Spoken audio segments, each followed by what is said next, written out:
बिस्मिल्लाहिर्रहमानिर्रहीम। Awan homeopathic centre से doctor Mohammad Arshad Awan आपसे मुखातिब हूँ। मलेरिया के हवाले से बात करना मैं समझता हूँ कि इंतहाई ज़रूरी है। बारिशों के बाद ख़ास कर धूप पैदा होती है तो फिर मच्छरों की अफजाइश पैदा होना शुरू हो जाती है। जब इंसान को ये मच्छर आकर काटते हैं तो इंसान की बॉडी में और तो बहुत सारी बीमारियाँ पैदा ही होती हैं, लेकिन एक कॉमन बीमारी जिससे मलेरिया हो जाता है। और मलेरिया की वजह से हर साल बहुत सारी जानें जो हैं वो चली जाती हैं। पहला चीज़ तो ये है कि कोई ऐसी तरतीब बनानी चाहिए, कोई ऐसी एहतियाती तदबीर करनी चाहिए कि किसी को मलेरिया बुखार या मच्छर काटे ही ना।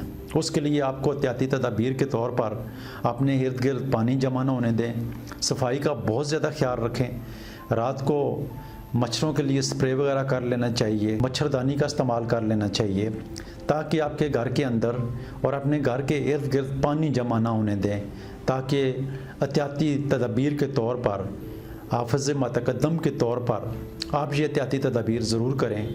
आप जहाँ पर भी रहते हैं, जिस जगह पर भी रहते हैं, तो अपने घर के अंदर और घर के बाहर इर्द गिर्द सफाई का एहतमाम कर लें ताकि इन मच्छरों से आपकी जान छूटे और इन मच्छरों की वजह से आपकी बॉडी में, आपकी फैमिली के अंदर जो बहुत सारी बीमारियां पैदा होती हैं उनसे बचा जा सके।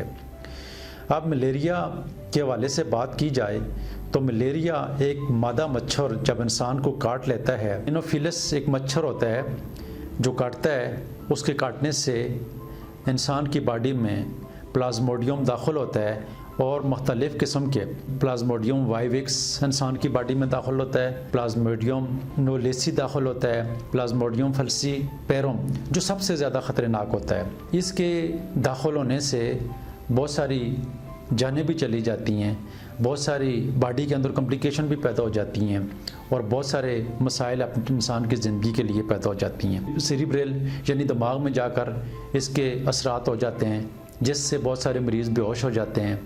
जिगर के अंदर बहुत सारे मसाइल पैदा हो जाते हैं। तिल्ली के अंदर तिल्ली बढ़ना शुरू हो जाती है, बुखार 104 तक चला है, सर्दी लगना शुरू हो जाती है, बुखार उतरता है और चढ़ता रहता है, उतरता है चढ़ता रहता है, गुर्दों के ऊपर इफेक्ट हो जाता है। तो इस तरह बॉडी के अंदर बहुत सारे मसाइल जो है वो मलेरिया पैदा कर देता है। जैसा कि मैंने आपको बताया कि इसकी एहतियाती तदाबीर जो है मैंने प्रोग्राम के शुरू में बता दी हैं, तो उसके ऊपर अमल करना चाहिए। और फिर अगर किसी को मलेरिया हो जाता है, बुखार शुरू हो जाता है, फिर चढ़ जाता है, फिर उतर जाता है, फिर चढ़ जाता है, फिर उतर जाता है, सर्दी लगती है, मरीज़ कांपने लगता है, ऊपर अपने ऊपर बहुत सारे बिस्तर रखना शुरू कर देता है, उसकी हड्डियाँ दर्द करना शुरू कर देती हैं, तो ऐसी सूरत में आपको फौरी डॉक्टर के पास जाकर इसकी ट्रीटमेंट करवानी चाहिए। इसको ढीला नहीं छोड़ना चाहिए, देखना नहीं चाहिए कि ये खुद ब खुद ठीक हो जाएगा। क्यों कि आपकी बॉडी में बहुत सारी कॉम्प्लिकेशन पैदा होकर आपको सारी ज़िंदगी के लिए परेशान कर सकता है। तो लिहाजा इससे बचने के लिए एहतियाती तदाबीर के साथ साथ इसकी ट्रीटमेंट करवाना बहुत ज़्यादा ज़रूरी है। होम्योपैथिक में इसकी बेहतरीन किस्म की मलेरिया की वैक्सीन भी मिलती है।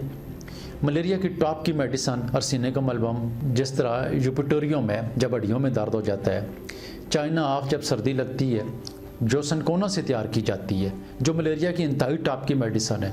अगर हाफ़िज़ मतक़द्दम के तौर पर आपके घर में भी पड़ी हुई हो या मलेरिया ऑफ हाफ़िज़ मतक़द्दम के तौर पर आपके घर में पड़ी हुई हो, हर कोई पूरे घर वाले बच्चे सब जो हैं इसकी एक डोज़ ले लें महीने में एक आध दफ़ा। ये 3-4 महीने जो है, ये मार्च हो गया, अप्रैल हो गया, मई हो गया, जून हो गया, जुलाई हो गया, अगस्त हो गया, तो ये 4-5 महीने में मच्छरों की अफजाइश जो है वो बढ़ती रहती है और मलेरिया का अटैक आता रहता है। तो इससे बचने के लिए आप नज़दीक तरीन होम्योपैथिक डॉक्टर के पास जाकर इसकी वैक्सीनेशन भी करवा लें। जो इसकी वैक्सीनेशन में अगर आप चाहें करना चाहें तो इसके लिए जो टॉप की मेडिसन है वो मलेरिया ऑफ है। मलेरिया ऑफ इसकी 1 में अगर 2-2 कतरे ज़बान पर आप अपने घर वाले, आपकी फैमिली वाले जितने भी हैं, तो वो अगर डलवा लेंगे या इसका इस्तेमाल कर लेंगे तो मलेरिया से काफ़ी हद तक बचत हो सकती है। तो मलेरिया के लिए होम्योपैथिक में बेहतरीन इलाज किया जाता है। आपकी कंडीशन को देखकर ही उसकी ट्रीटमेंट होती है। आप अपने नज़दीक तरीन होम्योपैथिक डॉक्टर के पास जाएं, जाकर इसकी ट्रीटमेंट करवा लें। जैसे ही आपको मलेरिया का बुखार हो जाए, सर्दी लगना शुरू हो जाए, हड्डियाँ टूटनी शुरू हो जाएँ, हड्डियों में दर्द होना शुरू हो जाए, तो ये सारी कंडीशन जो है ये मलेरिया के बुखार के साथ होती है। ये प्रोग्राम बनाने का जो मेन मकसद ये है कि मलेरिया जैसे ही हो जाए आप लोगों को समझ आ जानी चाहिए कि ये मलेरिया का बुखार है। ये जो सिम्टम्स सारे मैंने बता दिए हैं, मलेरिया के अंदर यही सिम्टम्स होते हैं, तो आपको समझ आ जानी चाहिए कि ये मलेरिया है।